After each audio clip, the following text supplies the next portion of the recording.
பிப்ரவரி 21 தேதி நிகழ்வுகள்.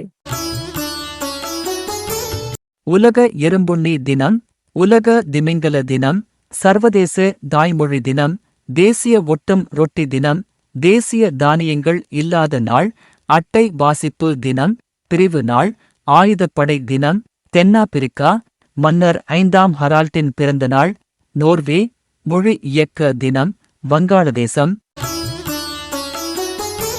யூகோன் பாரம்பரிய தினம், கனடா. தந்தை லினி தினம், வனுவாட்டு. கருணாஸ் தமிழக நடிகர், அரசியல்வாதி, பிறந்த தினம் 1970. ராணி சென்னம்மா இந்திய விடுதலை போராட்ட வீராங்கனை, நினைவு தினம் 1829. முத்துராஜா தமிழ் திரைப்பட நகைச்சுவை நடிகர், நினைவு தினம் 2012.